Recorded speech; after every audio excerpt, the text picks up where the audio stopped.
The 1990s gave us more than flashy blockbusters and family-friendly fantasies. Beneath the shine, filmmakers unleashed strange, disturbing, and often overlooked science fiction that rattled audiences in ways mainstream critics weren't ready for. These weren't just popcorn flicks. They were visions of futures too grim, too bizarre, or too unsettling to gain easy acceptance. Which films from this turbulent decade shocked, scarred, and ultimately vanished from the spotlight? Let's dive in and rediscover them. Hardware 1990. If The Terminator was Hollywood's sleek nightmare, Hardware was its gritty underground cousin. Directed by Richard Stanley, this post-apocalyptic sci-fi gem began with a scavenger bringing home what seemed like harmless scrap metal. Only, it wasn't harmless. Piece by piece, the junk reassembled itself into a towering machine with one goal: destruction. What followed was a claustrophobic battle inside a tiny apartment, drenched in sweat, sparks, and panic. Audiences weren't prepared for how raw and hallucinatory it felt. Unlike polished Hollywood effects, Stanley leaned into grimy visuals and surreal editing. The result was closer to a fever dream than a blockbuster.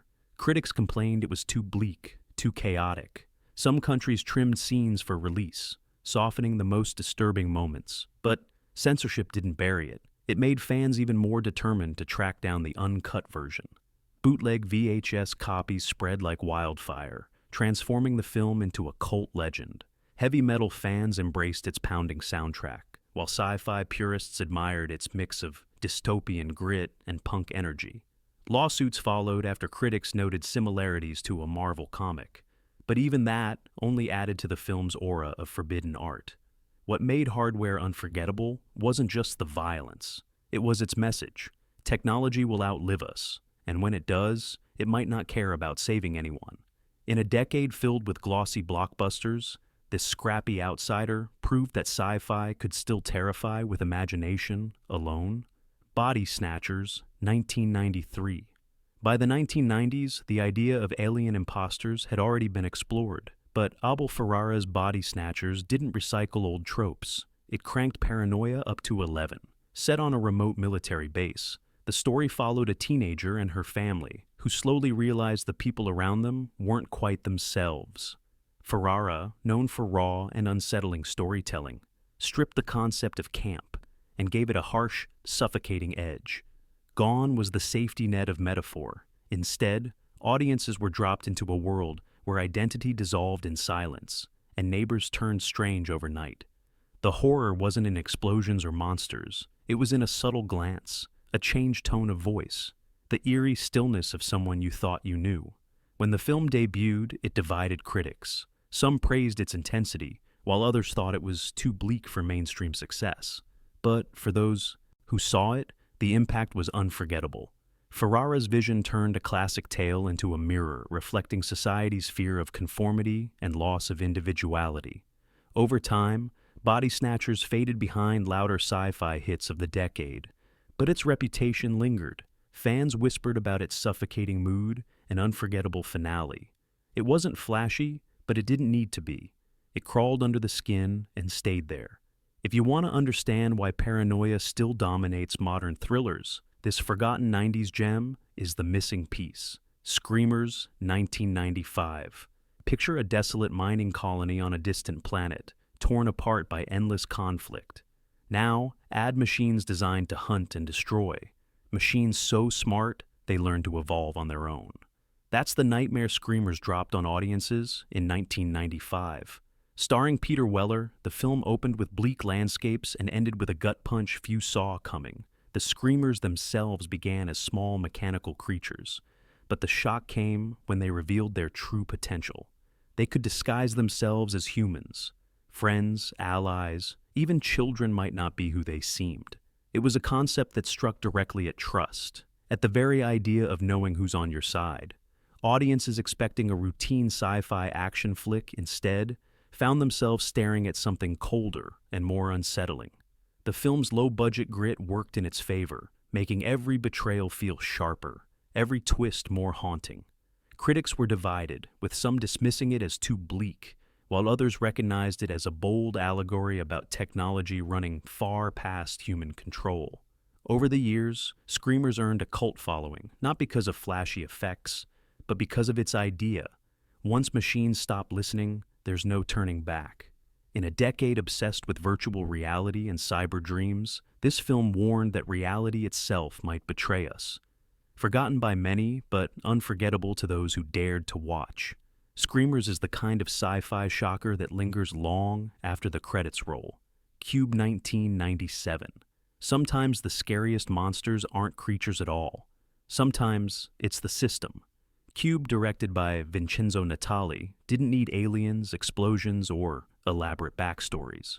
All it needed was six strangers waking up in a massive cube-shaped labyrinth filled with booby-trapped rooms.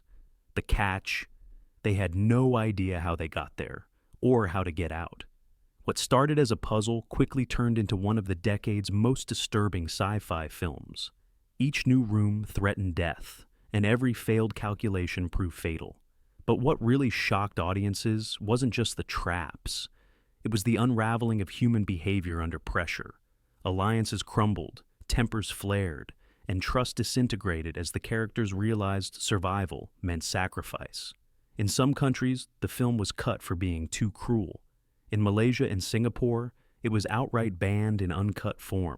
The reason? Its depiction of sudden, merciless outcomes that audiences weren't prepared to handle. Yet the very bleakness that worried censors made it a cult phenomenon worldwide. Fans loved its stripped-down intensity, its sterile sets, and the psychological dread it created. With almost no special effects budget, Cube turned claustrophobia into an art form. It whispered that maybe our own bureaucracies and faceless systems are just as dangerous as any alien invasion. Today, Cube is considered a landmark in minimalist sci-fi horror. At the time, it was simply too much to process. But for viewers who survived its cold, merciless vision, it remains one of the decade's most unforgettable shocks. Dark City, 1998.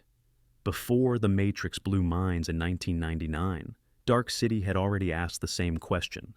What if the world you know isn't real? Directed by Alex Proyas, the film followed a man with no memory, trapped in a city where time never seemed to work right. Shadows manipulated buildings, nights lasted forever, and nothing was what it seemed. Audiences expecting a straightforward thriller were blindsided. The film's surreal visuals, bending architecture, and eerie atmosphere made it feel more like a nightmare than a sci-fi adventure. Critics at the time weren't sure what to make of it. Some praised its ambition, while others thought it was simply too strange. But beneath its gothic style was a bold idea. What if reality itself was nothing more than an experiment? What if our memories, our lives, even our sense of self were rewritten by unseen hands? That concept shocked audiences far more than flashy action ever could. Though overshadowed by The Matrix a year later, Dark City has since been rediscovered as a visionary masterpiece. Its influence can be traced in countless modern films and shows that blur the line between perception and truth. At its core, Dark City wasn't just entertainment. It was a challenge, a demand for viewers to question the ground beneath their feet. And for those who saw it back then, it wasn't easily forgotten. It was proof that sometimes the most shocking films don't scream, they whisper, and then they stay with you forever. Event Horizon, 1997. When audiences bought tickets for Event Horizon, they expected a space thriller. What they got was closer to a nightmare. Directed by Paul W.S. Anderson, the film followed a rescue crew investigating a spaceship that mysteriously reappeared after vanishing into another dimension. But what came back wasn't just steel and machinery. It was something that had seen too much. Reports from early test screenings were legendary. Viewers fainted, some walked out, and others claimed the film's imagery lingered for weeks. The studio panicked, cutting entire reels of disturbing material before release. But even the edited version was shocking enough to leave scars. The film blended the coldness of sci-fis with the relentless dread of horror, creating a hybrid that audiences didn't know how to process. Critics dismissed it as over the top at the time, but fans quickly rallied around it. Rumors swirled about the lost footage, fueling its mystique. Even without those scenes, the film's oppressive tone, twisted visions, and chilling sound design were more than enough to make it unforgettable. What made Event Horizon stand out wasn't just the scares, it was the idea behind them. The notion that exploring the universe might uncover not wonder, but despair. That behind the stars, there might be something waiting we were never meant to see. Today it's a cult classic, celebrated as one of the boldest risks 90s sci-fi ever took. For many, it wasn't just a movie, it was a warning. No Escape 1994. Long before dystopian franchises dominated the box office, No Escape gave audiences a glimpse of a future where societies unruly were thrown onto an island to fend for themselves. Starring Ray Liotta, the film painted a portrait of a brutal prison colony where chaos reigned and survival came down to strength, cunning, and luck. Audiences weren't prepared for how raw the film felt. It wasn't glossy sci-fi, it was sweaty, grim, and merciless. Liotta's character fought to navigate a landscape divided between savage tribes and authoritarian rulers. The action was relentless, but what really shocked viewers was the sheer hopelessness of the setting. The film suggested that in the future, humanity's solution to social problems wasn't rehabilitation, it was abandonment. Critics dismissed it as too violent and too bleak for mainstream audiences. The timing didn't help either. In a decade when audiences wanted sleek heroes and computer-generated optimism, No Escape felt like a gut punch. It quietly slipped through theaters, leaving behind a small but loyal fan base. Over time, though, its reputation grew. Genre fans saw it for what it was, a daring piece of 90s sci-fi that didn't sugarcoat its vision.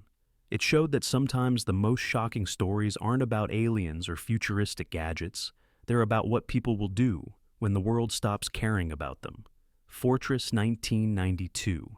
Christopher Lambert may be remembered for Highlander, but in Fortress, he gave audiences something much darker. Set in a near future where even small infractions could land you in a maximum security facility, the film imagined a prison run by invasive technology and unfeeling guards. From the moment Lambert's character and his partner are captured, the audience is thrust into a nightmare of control. Prisoners are tracked with implants, punished by automated systems, and stripped of basic humanity. The movie shocked audiences not with flashy effects, but with its cruel logic. In this future, individuality is a crime, and freedom is a myth. What made Fortress so unsettling was how plausible it felt. The 90s were already a decade worried about surveillance and control, and here was a film that asked, what if prisons became the testing ground for society's worst impulses? Audiences squirmed at its depictions of rough punishment and authority. Critics weren't kind, often writing it off as pulp, but sci-fi fans embraced it, praising its mix of dystopian imagination and claustrophobic tension. Fortress never became a blockbuster, but it did earn cult status, especially on late-night TV and VHS shelves. Today it reads less like a forgotten B-movie and more like a chilling warning about where technology and authority might collide. Tetsuo 2, Body Hammer, 1992. Japanese director Shinya Tsukamoto had already shocked audiences with Tetsuo, the Iron Man. But in 1992, he doubled down with Tetsuo 2, Body Hammer. This wasn't a sequel in the Hollywood sense. It was an escalation. The story followed a father whose uncontrollable rage caused his body to morph into grotesque machinery. Audiences unfamiliar with Tsukamoto's style were blindsided. Shot in high-contrast visuals and scored with pounding industrial music, the film felt less like a story and more like an assault. Limbs transformed into mechanical parts, emotions turned into violence, and humanity blurred into something cold and unrecognizable. Critics struggled to categorize it. Was it horror, sci-fi, art film? In truth, it was all three at once. Some countries heavily censored its release, unable to handle its relentless imagery. But, instead of burying it, censorship only fueled curiosity.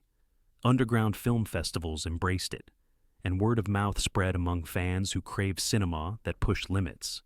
What made Body Hammer shocking wasn't just its visuals. It was its commentary.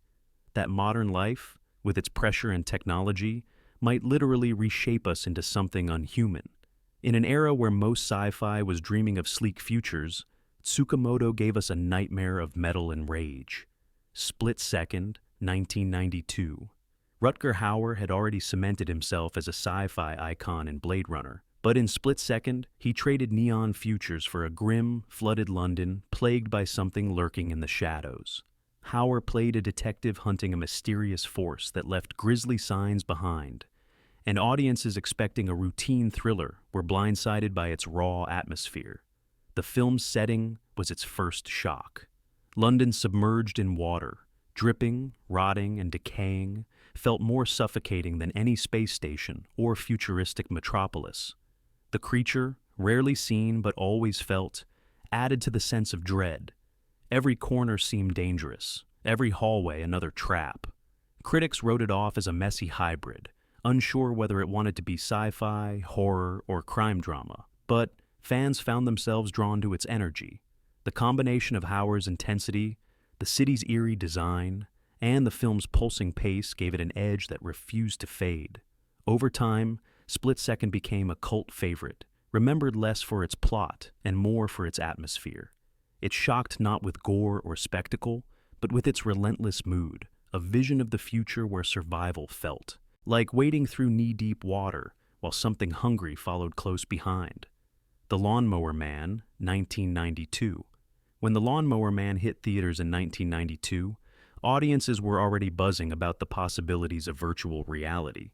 But instead of fun simulations or digital playgrounds, the film offered something darker. What happens when technology accelerates human evolution beyond control? The story followed a simple-minded gardener who becomes the subject of experiments in virtual reality. At first, it looks like a miracle. His intelligence grows rapidly. But soon, his newfound abilities push far past human boundaries. He doesn't just become smarter. He becomes dangerous, detached from reality, and obsessed with escaping into the digital world forever. For audiences in the early 90s, still adjusting to home computers and new technology, the film was unsettling. Critics complained about its wild special effects and over-the-top acting, but what really lingered was the fear behind it. Could technology alter the human mind so completely that we might lose our humanity? The movie was heavily edited in certain markets, and despite its flashy visuals, it carried a grim tone that kept families away. Yet over time, The Lawnmower Man found a cult audience. Sci-fi fans recognized that while the CGI may look dated today, the themes it tackled, unchecked technology, corporate greed, and the fragility of human identity, were way ahead of their time. What shocked audiences most wasn't the digital effects, but the idea itself, that our thirst for innovation might unleash something we couldn't contain. Escape from L.A., 1996. John Carpenter's Escape from New York was a cult masterpiece. So, when he returned in 1996 with Escape from L.A., fans expected more of the same. What they got was stranger, darker, and far more divisive. Kurt Russell reprised his role as Snake Plissken, this time navigating a Los Angeles that had transformed into a wasteland after a massive earthquake. The city became a dumping ground for the unwanted, ruled by chaos and cultish leaders. The setup alone shocked audiences who thought they were walking into a straightforward action sequel. What unfolded was a satire dripping with absurdity.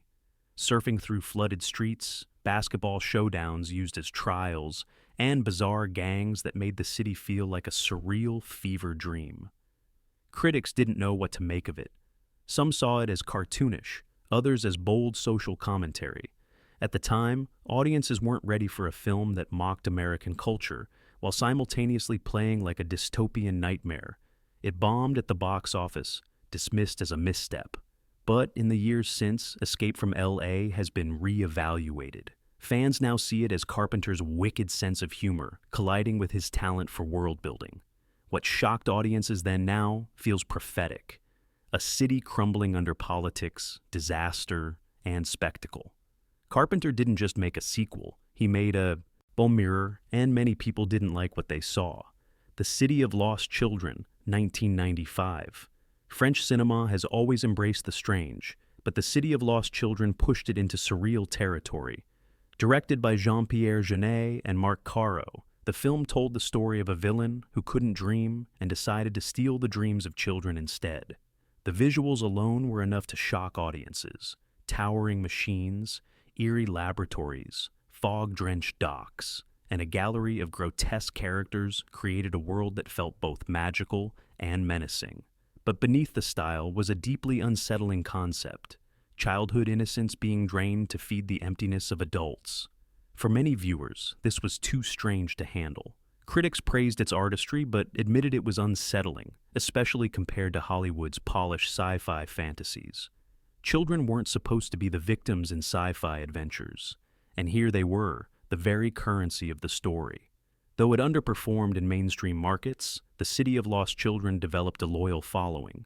Its influence can be seen in later films and shows that mix fairy tale wonder with gothic unease.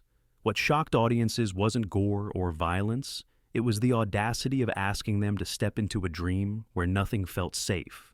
Today it stands as one of the most visually striking sci-fi films of the 1990s, a forgotten gem that dared to make imagination frightening. Strange Days, 1995. Imagine being able to relive someone else's experiences. Every sight, every sound, every feeling. In Strange Days, Kathryn Bigelow turned that fantasy into a nightmare.